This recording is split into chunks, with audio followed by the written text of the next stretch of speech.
마태복음 23장 23절입니다. 창세기 4장 3절에서 12절입니다. 창세기 4장 3절에서 12절입니다. 함께 우리 교독하도록 하겠습니다. 저부터 읽겠습니다. 세월이 지난 후에 가인은 땅의 수산으로 제물을 삼아 여호와께 드렸고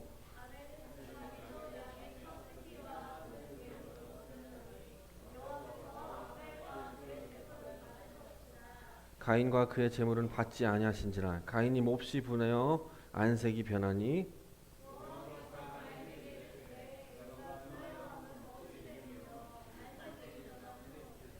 네가 선을 행하면 어찌 낯을 들지 못하겠느냐. 선을 행하지 아니하면 죄가 문에 엎드려 있느니라. 죄가 너를 원하나 너는 죄를 다스릴지니라.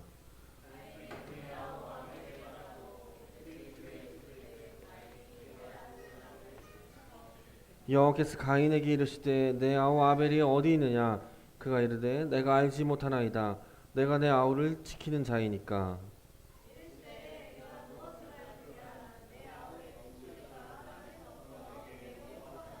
땅이 그 입을 벌려 내 손에서부터 내 아우의 피를 받았은즉 네가 땅에서 저주를 받으리니. 함께 읽겠습니다. 네가 밭을 갈아도 땅이 다시는 그 효력을 내게 주지 아니할 것이요 너는 땅에서 피하며 유리하는 자가 되리라. 아멘. 오늘은 하나님께 영광 예배에 대해서 나누려고 합니다. 오늘 26년 첫 번째 주일입니다. 26년에 우리 교회가 집중해야 될 것이 무엇일까 고민해 봤습니다. 올 26년에는 저희 교회가 두 가지 좀 진짜 한번 온전히 올인해 봤으면 좋겠습니다. 예배와 말씀입니다. 예배와 말씀입니다. 물론 선교도 중요하고 전도도 중요하고 섬김도 중요하고 직분 다 중요합니다. 그렇죠. 그 무엇보다 가장 중요한 것이 예배와 말씀입니다. 실은 예배의 모든 것이 다 포함되어 있다고도 과언이 아닙니다. 예배하기 위해 각자 직분에 따라서 섬기죠. 충성합니다. 그리고 예배를 통해 전도를 하고 선교를 합니다. 우리가 믿지 않는 자들을 위해서 사역하는 이유는 우리가 안 믿는 자들을 교회에 데려온 이유가 뭐예요? 교세 확장하기 위해서는 아니죠. 왜죠? 이들도 예배하게 하기 위해서입니다. 그리고 예배에서 가장 중요한 것이 바로 하나님의 말씀이죠. 설교를 통해서 하나님의 말씀을 듣고 성찬을 통해서 하나님의 말씀에 동참하고 더 나아가서 예배를 통해서 하나님의 말씀을 받아들이면서 믿겠다고 그렇게 살겠다고 고백까지 합니다. 성도의 중심에 예배가 있듯이 성도들의 모임인 교회의 중심에도 뭐가 있습니까? 예배가 있습니다. 교회는 서로 모여 삶의 기쁨만을 나누는 곳이 아닙니다. 여러분 모여서 기쁜 얘기하죠? 그것을 나누는 것만 교회가 아닙니다. 더 나아가서 서로의 아픔과 눈물을 닦아주는 것도 교회가 아닙니다. 원래 교회는 다른 건 없습니다. 교회는 우리의 죄를 담당하신 예수 그리스도를 예배하기 위한 모인 공동체입니다. 그래서 예배에는 직분과 그 직분에 따른 섬김과 충성이 있고 전도와 선교가 있고 그리고 가장 중요한 하나님 말씀을 듣고 그리고 참여하고 그거에 따른 고백이 있는 겁니다. 그러면 성도들에게 가장 중요한 것이 여러분 예배입니다. 예배가 삶의 기준이 되어야 되고 예배가 우리의 전부여야 됩니다. 때로는 이 말씀을 들을 때 마음이 아픕니다. 그러나 그 마음을 아플 때 그 고백 가운데 살 수 있도록 주님 인도해 달라고도 해야 됩니다. 교회는 여러분 예배하기 위해서 모인 공동체입니다. 기억하십시오. 뭐 하기 위해서 모였다고? 예배하기 위해서 모였습니다. 그러므로 우리는 예배하기 위한 존재이고 동시에 예배하기 위해 교회에 부름을 받았고 그 결과 우리는 오늘 뭐 하죠 지금? 예배합니다. 그러니 여러분 기억하십시오. 성도의 삶과 교회의 중심에 뭐가 있다는 것을? 예배라는 것을 기억하십시오. 다른 것 없습니다.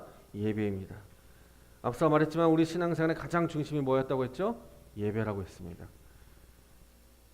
한 사람이 하나님을 진정으로 사랑하고 경외하면 그 경외심은 무엇으로 나타날까요? 예배입니다. 하나님을 진짜 사랑하고 하나님을 진짜 높여드리기 원한다는 사람들은 예배하기 원합니다. 인간이 타락하기 전에는 특별한 예배가 없었죠. 그렇죠? 하나님과의 관계가 친밀했고 그 친밀한 관계 속에서 살았기 때문에 눈을 뜨고 심지어 눈을 감고 잠들어 있을 때에도 전부 하나님과 교제 속에서 사는 항상 예배하는 순간이 있었습니다. 그래서 별도의 형식이 있지도 않았습니다. 그래서 예배 시간을 마련할 필요도 없었습니다. 왜냐하면 항상 예배하고 있었기 때문에, 타락 전에는 언제 어디서든 하나님과 교제할 수 있었기 때문입니다. 심지어 이 만물의 움직임, 또 이 만물이 주는 향기, 만물이 주는 아름다움 속에서도 하나님의 임재를 느낄 수 있죠. 인간과 하나님과의 관계는 정말로 친밀했습니다. 그렇기 때문에 타락 전에는 예배 시간이 별도로 마련되지 않았습니다. 왜? 항상 예배였기 때문입니다. 그러나 우리가 하나님께 불순종하였고, 그래서 죄가 들어왔습니다. 그래서 우리는 하나님과의 관계가 깨어졌고, 그 결과 타락했어요. 타락한 인간은 하나님을 의식하지 않고 이제 살아갑니다. 그러나 하나님은 우리를 너무나도 사랑하셔서 포기하지 않으시고 제사라는 제도를 우리에게 허락합니다. 결국 제사가 뭐죠? 예배입니다. 오늘 이 본문은 인류 최초의 제사 모습입니다. 슬라이드 보면 우리가 가장 잘 아는 말씀인 가인과 아벨에 대한 본문입니다. 우리는 이 본문을 그냥 무심히 넘겨버릴 때가 많이 있습니다. 아벨은 하나님을 진정 경외하고 사랑하는 마음으로 자신의 가축을 바쳤고 진심으로 예배를 드렸습니다. 가인은 하나님을 경외하지 않았습니다. 그리고 하나님을 마음에 두기 싫어했습니다. 거짓으로 예배를 드렸습니다. 그래서 가인의 예배를 받지 않으셨습니다. 어떤 사람들은 아벨은 동물을 드려서 가인은 곡식을 드려서 하나님 받고 안 받고 라고 하는데 그것도 물론 맞을 수 있겠지만 전 그것보다는 아벨의 마음 동기였다고 생각합니다. 그게 바로 믿음입니다. 왜냐하면 히브리 기자가 이렇게 말합니다. 가인과 아벨에 대해서 히브리서 11장 4절에 이렇게 말합니다. 믿음으로 아벨은 가인보다 더 나은 제사를 하나님께 드렸습니다 라고 합니다. 제사를 받아들였다는 것은 제사를 드린 자도 받아들여졌다는 겁니다. 그래서 아벨은 받아들여졌고 반대로 가인은 받아들여지지 않았습니다. 제사를 통해서 이 사람은 받아들여졌고 이 사람은 받아들여지지 않았습니다. 그렇기 때문에 하나님 앞에 받아들여진 사람은 하나님이 받아주신 제사를 드린 사람이고, 하나님 받아들이지 않은 사람은 하나님이 받지 않은 제사를 드린 사람이다라는 겁니다. 자, 그 후에 시간이 흘렀습니다. 온 인류는 타락했어요. 하나님이 그대로 보실 수 없어서 땅에 남은 것 하나 없이 다 쓸어버릴 계획을 갖고 계셨습니다. 무엇 때문에 쓸어버렸죠? 실은 죄 때문이라고 하는데, 죄가 가득하면 뭐가 없어지냐면 예배가 없어집니다. 죄가 가득하면 예배가 없어져요. 다른 예배를 드립니다. 그게 세상 이방신에게 예배를 드리겠죠. 예배가 무너졌기 때문에 온 인류가 아벨처럼 예배를 드렸다면 온 세상이 물로 심판을 받을 만큼 망가지지 않았을 겁니다. 하나님은 돌이킬 기회를 주었는데 인간은 하나님을 예배하기 싫어했습니다. 그래서 노아의 가족과 그 사람들만 남고 온 만물의 물에 잠기는 심판을 받았습니다. 왜 이런 일이 생겼을까요? 하나님을 예배하지 않았기 때문입니다. 결국 예배하지 않기 때문에 하나님의 말씀을 듣지 않았습니다. 동시에 인간은 자신의 육체를 따라서 방탕하게 살았기 때문에 하나님은 물로 심판을 내렸습니다. 오직 노아의 방주 안에 있는 노아와 그 가축들만 살아남았습니다. 그들의 홍수가 끝나고 가장 먼저 한 일이 뭐냐면 하나님께 예배를 드린 겁니다. 하나님 앞에 향기로운 제사를 드렸습니다. 하나님은 자신을 경외하는 사람들이 그 작은 예배를 아주 기쁘게 받아들였었습니다. 그래서 하나님은 인간이 비록 악할지라도 이제 다시는 물로 심판하지 않겠다고 은혜를 약속했고, 그 약속의 증표로 무지개를 보여주셨습니다. 시간이 지났습니다. 유아실에도 앰프가 들리죠? 스피커, 그렇죠? 자, 시간이 지났어요. 출애굽 후 이스라엘이라는 나라가 주어졌습니다. 그리고 이스라엘 백성이 끊임없이 하나님 성전에 나와 제사를 드렸어요. 그러나 하나님은 오히려 이스라엘을 향해 진노했습니다. 왜 예배를 드리는 이스라엘 백성에게 하나님은 진노하셨을까? 몸은 성전에 드나드는데 마음은 하나님으로부터 멀어졌고, 이스라엘 백성들은 마음의 중심을 다해 예배를 드리지 않았기 때문입니다. 그래서 예배가 무너졌습니다. 결국 이스라엘 백성들이 성전에 모여 예배를 드리는 것은 하나님을 향한 모독이었습니다. 그래서 선지자들은 피 흘리며 순교하면서 하나님 앞에 이 예배의 회복을 외쳤고, 하나님이 받으신 만한 진정한 제사를 드려야 한다고 외쳤습니다. 결국 하나님의 백성답게 살아온 사람들이 예배를 드릴 수 있는데 이방인처럼 살다 왔는데 어떻게 하나님께 응답받을 수 있겠습니까? 구약의 예배 가운데 동물의 각을 뜨며 짐승을 죽이는 것만 아니라 자기 자신 안에 있는 짐승 같은 이 본성을 죽여서 자기 죽음 가운데 제물로 바쳐줘야만 하나님이 그에게 은혜를 주시는데 이스라엘 백성들은 그런 일들을 결코 하고 싶지 않았던 겁니다. 그들은 그렇게 수많은 제사를 드렸지만 결국 그들은 멸망했고 역사 속에 사라져갔습니다. 예배에 대한 강조는 구약만 있던 것이 아닙니다. 신약에서도 예배를 강조했습니다. 신약 성경을 보면 오순절날 성령 강림 사건이 일어났어요. 그때 비로소 예수 그리스도의 십자가의 죽으심과 부활을 사도들도 깨닫게 됩니다. 깨닫게 된 사도들은 이 불같이 뜨거운 마음이 되어서 이 세상 사람들에게 또는 유대인들에게 복음을 전했죠. 하나님의 나라가 임했다고 복음을 전했습니다. 예수 그리스도의 삶을 본받아 살고 그들은 섬겼습니다. 그리고 많은 사람들이 교회에 모여 어떻게 했습니까? 하나님께 예배했습니다. 그러면 신약 성경에 기록된 사도들이 꿈꿨던 하나님 나라가 무엇일까? 하나님 나라의 삶은 예수 그리스도를 믿고 회심하고 하나님을 뜨겁게 사랑해서 뭐 하는 거예요? 하나님을 예배하는 겁니다. 하나님 나라라는 것은 하나님을 예배하는 거예요. 이게 하나님 나라입니다. 그렇다면 오늘날 하나님 나라의 모습은 어떨까요? 그 모습은 하나님을 전심으로 예배하는 공동체인 교회가 하나님 나라의 모형입니다. 자, 10시, 11시, 12시 지금 사는 많은 사람들은 예배뿐 아니라 삶의 모든 영역들이 하나님을 의식하고 그의 사랑에 감격하여서 하나님을 경외하는 삶이 하나님 나라인 겁니다. 그리고 이것이 하나님 나라의 완성이죠. 여러분 구원받은 하나님의 자녀이죠. 여러분들은.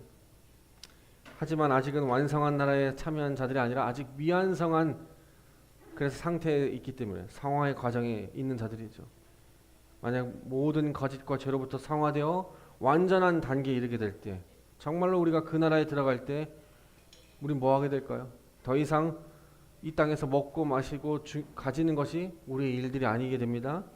우리는 영원하신 거룩한 하나님을 찬송하고 그분을 경외하고 경배할 때에 그것을 통해 우리가 누리는 최고의 행복인 것이 하나님 나라고 천국 생활이죠. 여러분 생각해 보십시오. 여러분 예배 드리는 것이 천국 생활이라는데 예배가 그렇게 지긋지긋하다면 천국이 얼마나 지긋지긋할까요? 장차 다가올 하나님 나라가 하나님을 예배하는 거라는데 여러분이 하나님께 예배하는 것이 그렇게 지긋지긋하다면 하나님께 예배하는 그 나라에 갔을 땐 얼마나 힘들겠어요. 성령 강림 사건이 일어난 후 교회는 이제 예배 공동체가 되었습니다. 이렇게 교회라는 공동체가 되었어요. 가는 곳마다 하나님 말씀이 전파되고 듣기 원했고 하나님이 그리스도를 통해 행하신 위대하고 큰 일을 말씀을 통해 듣고 감동을 받았습니다. 그리고 그 뜨거운 마음으로 하나님을 더욱더 사랑하게 되었고 모든 사람이 이렇게 하나님을 경배하는 나라가 되기 위해서 복음을 전했습니다. 이것이 선교의 출발이죠. 그러나 당시에도 이 예배로부터 멀어지는 사람들이 있습니다. 모이는 것이 중요하지 않다고 주장하는 사람들이 있었습니다. 또는 세상 즐거움이 조금 있기 때문에 즐겁기 때문에 거기 쓰는 시간들이 예배드리는데 방해가 되기 때문에 예배할 시간이 없었던 사람들이 있었습니다. 그래서 사도들이 교회에게 이렇게 말합니다. 모이기에 패하는 사람들이 있다. 모이려고 하는데 패하게 하는 사람들이 있다. 그러니까 너희는 저렇게 하지 말고 하나님 나라가 가까이 올수록 더욱 힘써 모여 하나님을 뭐 해라? 예배해라. 경고합니다. 이것이 바로 예배와 신앙의 관계입니다. 여러분들이 하나님을 진정으로 사랑했던 때가 언제였습니까? 한번 생각해 보십시오. 여러분이 열렬히 하나님을 사랑했던 때를 한번 생각해 보십시오. 하나님을 가장 사랑하면 하나님만 경외하고 싶습니다. 그리고 자연스럽게 그때는 진심과 전심으로 예배를 드렸을 때입니다. 그때 오는 교회의 발걸음은 행복으로 가득 찬 발걸음이었고 그리고 억지로 강요에 밀려서 예배당에 오지 않았습니다. 성도님, 오늘 아침에도 카톡을 보냈어요. 성도님, 오늘 주일 아침입니다. 교회에서 뵙시다. 샬롬 이렇게 하면 그 문자를 보고 허겁지겁 오늘 주일이었네 하면서 달려오는 것이 아니라 예배하고 참석하고 싶은 열망이 미리 있었기 때문에 그런 문자와 상관없이 예배를 준비하고 있었을 겁니다. 그때는 예배당 맨 앞자리에 앉기를 원했습니다. 그리고 예배를 드리는 마음은 사랑하는 애인과 마주 앉아서 교제를 하는 것과 같은 누구하고도 방해받지 않고 싶은 그 시간은 설렘과 아름다운 시간이었습니다. 이것이 우리들을 살렸고 우리도 믿을 수밖에 없을 정도로 변화되어서 이 세상에 그리스도의 편지가 되었습니다. 왜냐하면 우리 안에 예수가 충만했기 때문입니다. 오늘 우리는 이런 것들을 잃어버린 것에 대해서 깊이 돌아봐야 합니다. 여러분, 코로나 이후에 한 교회가 많이 달라진 거 아세요? 여러분 모르겠죠? 우리 교회는 모를 거예요. 여러분 계속 오라고 하니까. 많이 달라졌어요. 코로나 이후 많은 사람들이, 예전엔 코로나 전에는 그래도 주일날 되면 시동 켜고 교회 옵니다. 근데 코로나 이후 어떻게 됐을까요? 오늘은 온라인 예배 드릴까? 이렇게 합니다. 온라인 예배 드릴까? 코로나가 다 끝났음에도 불구하고 우리 온라인 예배 드릴까? 여러분, 우리가 독감에 걸리거나 코로나 걸리거나 기저질환이 있으면 어쩔 수 없이 온라인 예배 드릴 수 있어요. 어쩔 수 없이. 내가 사고로 인해서 지금 중환자실에 있어, 어쩔 수 없이 온라인 참여할 수 있어요. 가족이 소천했어요. 그럼 어쩔 수 없이 온라인으로 참여할 수 있어요. 그런데 그 이외에는 온라인으로 참여하면 안 됩니다. 제가 코로나 상황 때 이렇게 말한 적이 있습니다. 제가 그때 썼던 설교문에 이렇게 썼더라고요. 교회 공동체는 모여서 예배드려야 합니다. 하나님께서 우리를 공동체로 부르셔서 그 공동체 회중의 모임 가운데 여러분 여기 안에 특별히 임재하여 예배를 받으시기 때문입니다. 우리가 기억해야 하는 것은 우리가 어쩔 수 없이 온라인으로 모임을 갖습니다. 온라인으로 예배라고 하는데 저는 예배라고 생각하지 않습니다. 라고 얘기했습니다.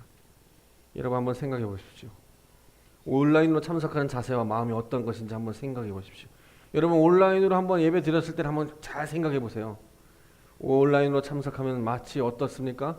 TV 보는 것 같이 소파에 앉아서 봅니다. 단정하게 옷을 입고 저처럼 하나님을 경외하는 마음으로 예배를 드리는 분들이 있을지 모르겠지만 이런 분들은 10명 중에 1명도 되지 않습니다. 대부분 어떻게 합니까?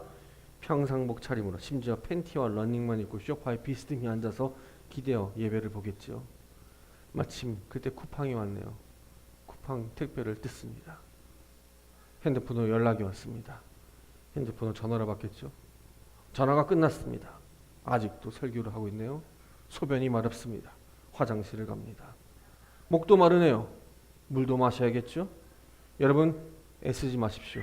거기 하나님 없습니다. 거기 하나님 없어요. 왜 거기 하나님 있겠습니까? 이것을 예배라고 생각했다면 여러분들은 신앙의 기초부터 다시 배워야 합니다. 여러분 한번 생각해 보십시오. 직장 다니죠. 제가 어느 정도 되니까 14년 차 되니까 후배 직원들이 있습니다. 제가 이제 그걸 가르치려고 합니다. 근데 그 후배가 업무를 배우는 직원이 선배가 와서 얘기하는데 물 마시러 왔다 갔다, 소변으로 왔다 갔다, 전화 받으러 왔다 갔다 하면 여러분 제가 그 자리에 계속 앉아 있을까요? 너가 준비됐을 때까지 그때 되면 날 불러라 라고 했을 겁니다.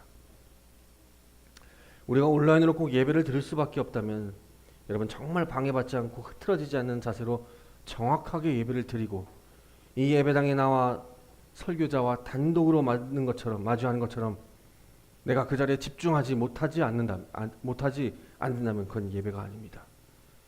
그래도 그것은 현장에서 드리는 예배보다 모자랍니다. 그러나 오늘날 예배의 자세에 대해서 중요하게 생각하지 않고 온라인으로 드리는 것이 당연하게 생각하는 것이 너무 마음이 아픕니다. 지금도 온라인으로 계속 준비되죠. 이거는 교회 홍보하고 유튜브 때문에 하는 거예요. 여러분 근데 온라인으로 본다고 여러분 예배라고 생각하지 마십시오. 아 저분 목사님 너무 센데. 그래요. 믿음이 연약하면 그 예배를 온라인을 통해서 변화될 수 있겠죠. 근데 그렇게 변화돼서 하나님을 경외한다면 예배 자리에 나와야 됩니다. 온라인으로 참여하는 자들을 정죄하는 게 아닙니다. 저는 신앙의 태도, 신앙의 이치를 말하는 겁니다. 문제는 우리의 마음이 하나님을 향한 진정한 예배자의 정신 속에 있느냐고 묻는 겁니다. 이런 정신으로 여러분은 예배를 통해 몇 번이나 하나님을 만나셨습니까? 성도 여러분, 우리는 우리의 이러한 모습을 반성해야 합니다. 오늘을 살아가는 우리에게 신앙의 자유가 주어졌습니다. 여러분 얼마나 좋습니까? 우리나라 대한민국? 여러분 저 중동 가보십시오. 여러분 예배 못 드립니다. 아 괜찮아요. 여기서 한 100km 이상 올라가면 예배 못 드립니다. 예배의 자유가 주어졌습니다. 오늘 예배당 오실 때 여러분 경찰에게 붙잡힐까봐 두려움에 떨면서 오신 분 있나요? 아무도 없습니다. 얼마나 자유롭습니까? 날씨 추운 것 빼고는 다 자유롭습니다. 우리는 하나님 앞에 마음을 다하여 하나님의 은혜를 생각하며 드려야 하는 것입니다.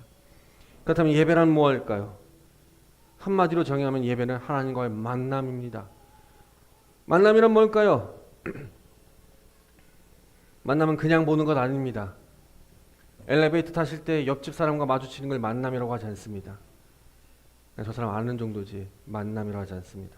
만남은, 성경이 말하는 만남은 인격과 인격을 가진 주체가 함께 인격적인 관계를 통해 상대방에 있는 것을 내가 느끼고 내가 가지고 있는 것을 그가 느껴서 서로의 마음을 공유하고 사랑하게 되는 것이 만남입니다. 자, 지금 이 순간 전국 각지의 11시에 많은 성도들이 예배당에 나와 예배를 드리고 있지만 하나님과 만남을 못 갖는 사람들이 많습니다. 여러분 생각해 봅시다. 주일 광경을 한번 그려봅시다. 우리 주일 예배 현장을 보면, 우리 교회 말고 많은 교회 대부분을 보면, 저도 옛날에 대학생 때 예배 광경을 보면 기대감보다는, 하나님 만난다는 기대감보다는 이 예배가 도대체 언제 끝날지 하는 예배를 견디다가 갑니다. 저는 연애 때 뮤지컬을 좀 많이 봤습니다. 왜냐면 아내가 그쪽 일을 했기 때문에 금요일 되면 연극, 영화, 뮤지컬을 많이 봤습니다. 그런데 여러분 뮤지컬 볼 때, 공연을 볼 때 항상 이런 마음이 들었습니다. 여러분 한번 생각해 보시죠. 저는 뮤지컬을 보고 공연을 보고 어떤 노천극장에서 막 여러 가수들 왔을 때 그런 보면서 이런 생각이 들었어요. 우리가 뮤지컬 볼 때 오늘 내용이 무엇인지, 음악이 도대체 무엇인지, 티켓을 발권하고부터, 티켓을 예매하고부터, 3달 전부터 예매를 하고부터, 그 클릭하고부터 이제부터 어떻게 하면 그 뮤지컬의 음악을 곧 듣습니다. 그리고 뮤지컬이나 음악회가 갈 때, 여러분 음악회 가실 때 여러분 아무런 옷 입고 가십니까? 삼색 슬리퍼에 추리닝에 입고 음악회 가시는 분 있나요? 각자마다 드레스 코드가 있습니다. 명품 가방을 걸치고 갑니다. 이미 그 사람은 뮤지컬 시작 전부터 그 현장에 있는 사람처럼 기대에 벅차릅니다. 장면이 바뀔 때마다 어떻게 합니까? 박수를 칩니다. 공연이 끝나면 배우들이 나와 커튼콜을 합니다. 그때 관객들 모두 일어나서 뭐합니까? 박수를 칩니다. 어떻게? 손바닥이 터질 듯이 박수를 치며 뭐합니까? 환호성을 외칩니다.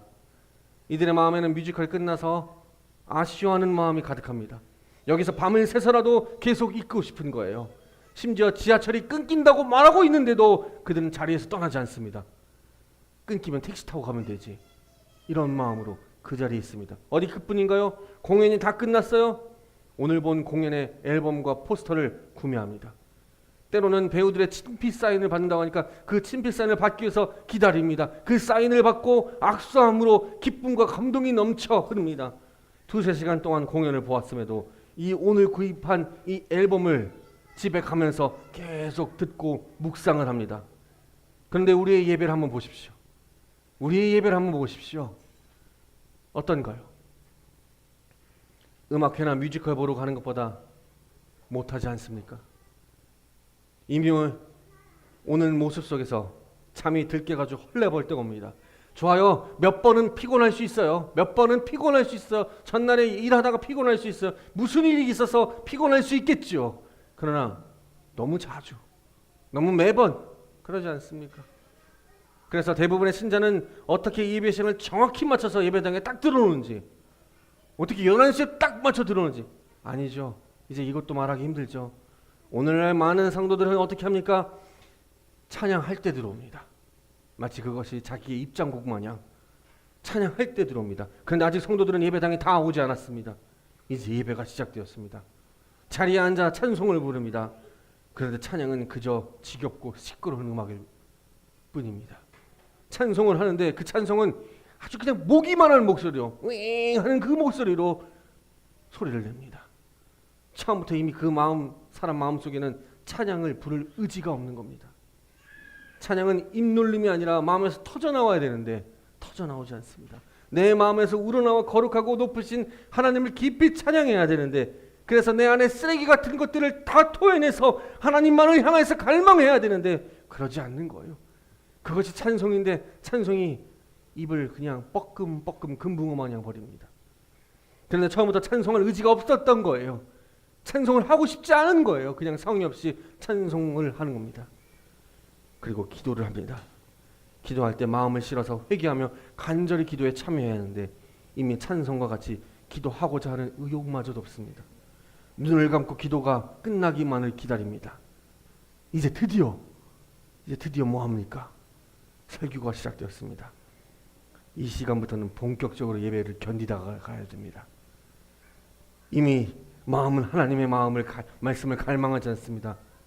제가 주보를 잘 안 만들어서 이거 만든 지 검단에 와가지고 1년 돼가지고 새로운 사람들 올까봐 만드는데 제가 주보 안 만드는 이유가 뭘까요? 원래 안 만들었던 이유가, 제가 대학교 때 교회를 다니면서 주보를 만들다가 많은 사람들이 왜 자꾸 설교하는데 주보를 자꾸 보는지 모르겠어요. 주보만 자꾸 봅니다. 이미 다 끝났는데 설교 시간에 주보를 펴서 뭐 하냐면 펜을 듭니다. 어떤 남자가, 한 집사님이 펜을 들더니 교정을 보기 시작합니다. 이미 주보 인쇄는 다 끝났는데 자기가 교정을 봐서 뭐 하겠습니까? 이거 틀렸네, 띄어쓰기가 안 됐네. 그렇게 시간을 보냅니다. 그리고 시간이 남았습니다. 시간이 남았으니까 주보를 봅니다. 오늘 11조, 이번 주 헌금 얼마 냈지? 감사헌금 이번 주 이 정도 들어왔구나. 그럼 우리 교회는 한 주간 이 정도, 1년이면 이 정도. 이제 수학을 합니다. 통계를 내기 시작해요. 그럼 뒤에 보니까 오늘 결혼하는 명단이 뜨네요. 장례 명단이 뜹니다. 1년에 이 정도 결혼을 한 쌍, 두 쌍 하고, 장례가 한 주에 이 정도면 1년에 보통 우리 교회에 결혼하시는 분들은 몇 쌍이고 장례 임하는 분들은 몇 분 됐구나. 그러면서 평균치를 냅니다. 교회 통계를 내기 시작합니다. 그런데 설교가 아직 끝나지 않았네요. 이제 예배를 더 견뎌야 합니다. 생각해보니까 이번 주 카톡답을 못했던 사람들이 생각이 나는 겁니다. 이제 친절하게 카톡답을 다 달아줍니다. 안부도 물어봐줍니다. 그러다가 핸드폰을 잘못 눌러서 음악을 틀어 옆 사람이 쳐다봅니다. 민망하지만 그래도 설교는 아직 중간도 안 끝났습니다. 잠이 오기 시작합니다. 왜 예배가 시간만 되면 모든 피로가 몰려오는지 잠이 너무 옵니다. 그래서 잠에 뒤척이면서 성경책도 땅에 떨어뜨립니다. 설교 시간을 마치 어떤 모습이냐면, 학창 시절에 집에 가려고 가방 다 챙기고, 모든 과목이 끝나서 가방 다 챙기고 책상에 가방을 올려놓고 마지막 담임 선생님이 종례하려고 하는 그 시간처럼, 여러분 그거를 견디는 사람들처럼 언제 이 종례가 끝나서 저 문을 뛰쳐나갈까, 이 마음 마냥 설교를 기다립니다. 이게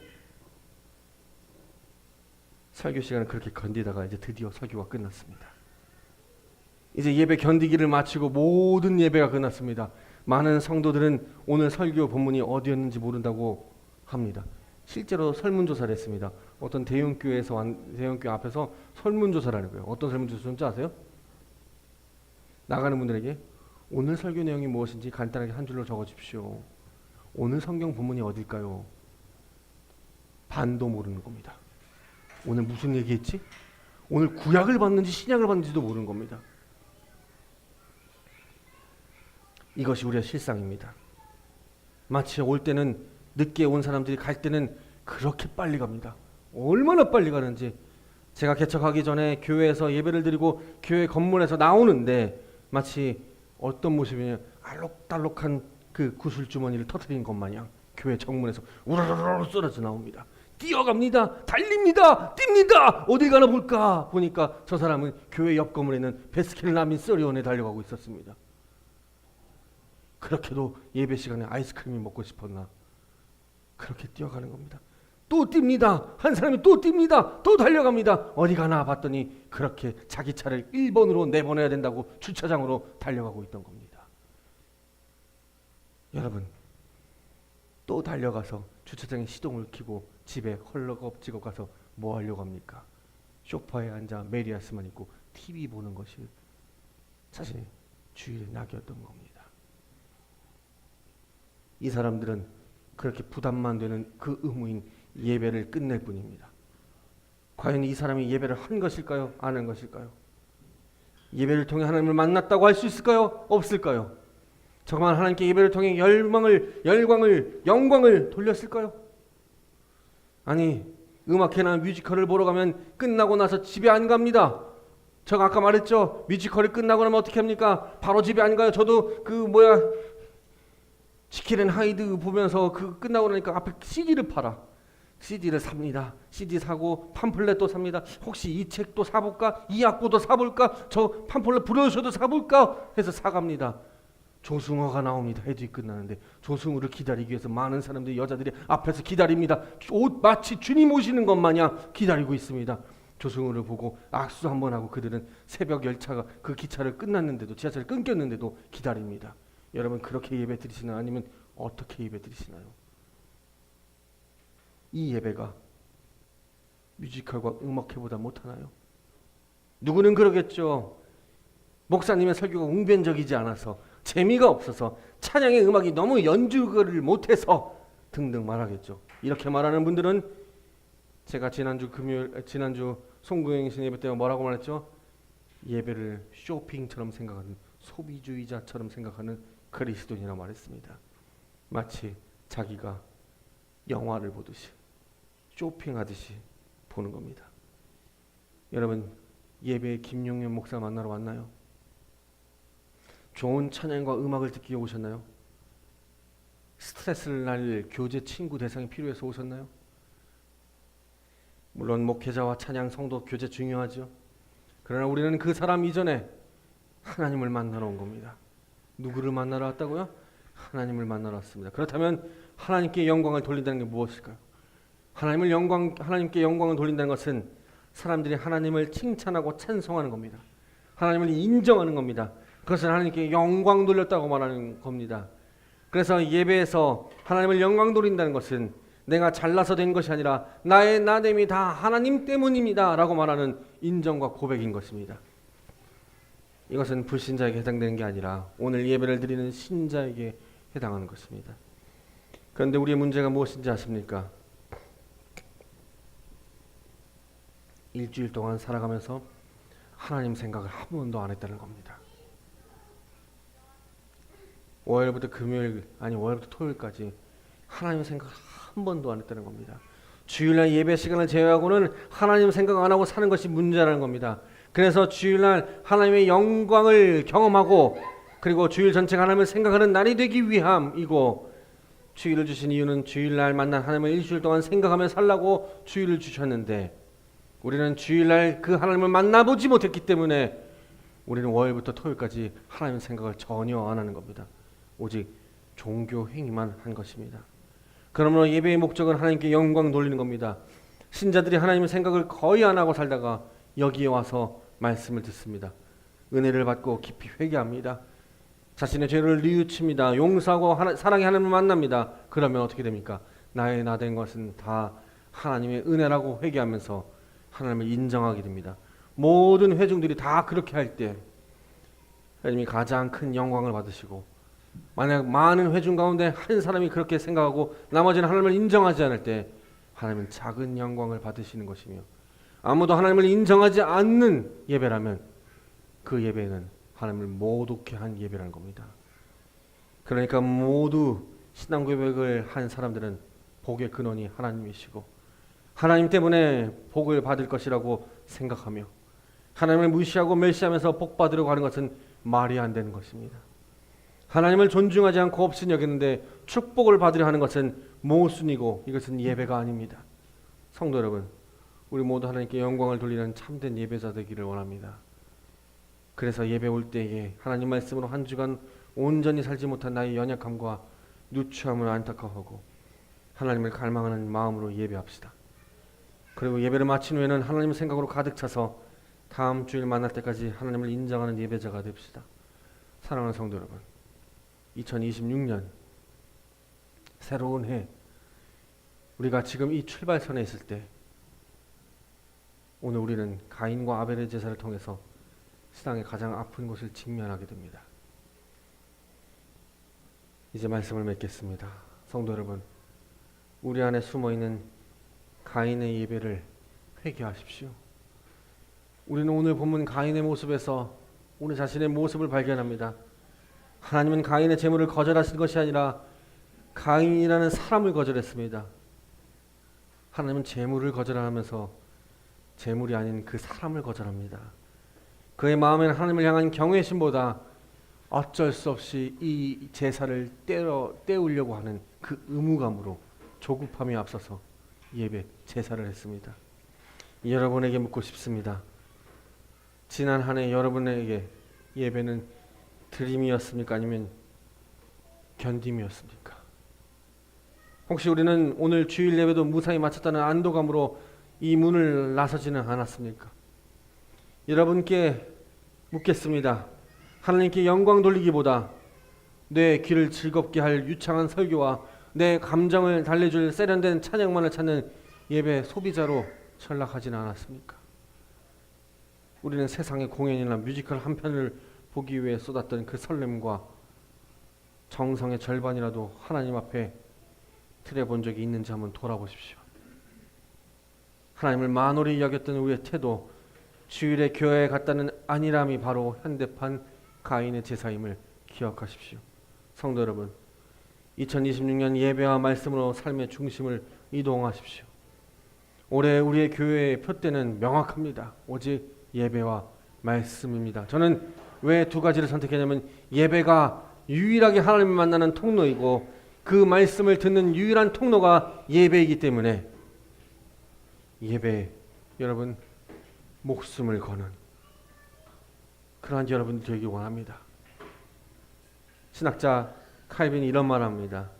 신자의 전생에는 하나님을 향한 예배가 되어야 한다라고 말합니다. 여러분 2026년 한 해 동안 여러분 달력 중심의 예배 시간을 기록하십시오.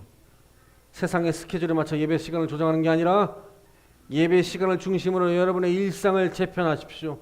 예배가 살아야 여러분의 가정이 살고 예배가 회복되어야 여러분의 무너진 일터가 거룩한 처소로 변화됩니다. 성도 여러분, 하나님은 무한하십니다. 영원하십니다. 세상의 어떤 것보다 크십니다. 마지막으로 여러분의 심령에 이런 질문을 던집니다. 여러분이 예배하는 하나님은 여러분의 바쁜 일정보다 작은 분입니까? 여러분보다 작습니까? 여러분이 오늘 예배가 끝나고 달려가고 싶은 그 어떤 세상의 즐거움보다 여러분 못한 분입니까? 성도 여러분, 2026년 첫 주일 우리 함께 결단합시다. 주님, 제가 더 이상 예배의 구경꾼이 되지 않겠습니다. 내 마음의 중심을 다해 아벨과 같이 믿음의 제사를 드리는 참된 예배자가 되겠습니다. 이 결단이 여러분의 평생의 고백이 되고 우리 올 한 해 이 교회가 하나님의 영광으로 가득 찬 거룩한 공동체가 되기를 주님의 이름으로 축원합니다. 그리고 아벨처럼 믿음으로 전심으로 진심으로 예배하는 자가 가장 복된 자고 영광된 자임을 믿으시기를 주님의 이름으로 축원합니다. 우리 함께 기도하겠습니다. 우리 한 가지만 같이 기도합시다. 지난 한 해 제가 예를 많이 들었죠? 하나님을 경외함 없이 종교적 의무감만으로 드렸던 견디는 예배. 견디지 않았나요, 여러분들? 누구는 말해요. 뮤지컬은 재미라도 있지 예배는 재미가 없다고. 근데 솔직히 말할까요? 뮤지컬이나 음악회가, 여러분 음악회 갈 때 저 음악회 한번 간 적이 있어요. 그 노래가 무슨 노래인지 하나도 못 알아먹겠어. 무슨 곡인지 하나도 몰라요. 근데 그 음악회에 아주 멋진 옷을 입고 구두를 신고 향수를 뿌리고 음악회 하기 30분 전에 도착합니다. 그 음악회가 무슨 음악인지 몰라요. 클래식 음악이어서 하나도 모르겠어요. 클래식 공부를 안 해서인지. 근데 그 음악을 귀담아 듣습니다. 졸지 않습니다. 그 티켓 값이 비싸서일 수도 있어요. 근데 여러분 생각해 보십시오. 이 예배가 공짜라고 여러분 그 음악회보다 뮤지컬보다 그렇게 소홀히 해서는 안 됩니다. 이게 공짜입니까? 주 예수 그리스도의 피값으로 세운 예배입니다. 공짜 아닙니다. 예수의 피값이 들어있는 예배입니다. 그러니 여러분 예배를 소홀히 하지 마십시오. 견디는 예배가 아니라 드림의 예배가 되십시오. 관객이 되는 게 아니라 소비자적으로 태도를 통해서 예배를 드리는 게 아니라 하나님께 영광 돌리는 예배가 되십시오. 이 시간 이렇게 기도합시다. 주님, 우리의 삶이 예배가 예배를 견뎠습니다. 하나님을 판단하고 평가했던 예배였습니다. 소비자적으로 내 마음에 드는지 안 드는지 평가하며 드렸던 예배입니다. 주여 우리의 예배를 용서하소서. 내 그 마음을 주님 용서하여 주옵소서. 우리 함께 이렇게 기도하겠습니다. 기도하시겠습니다.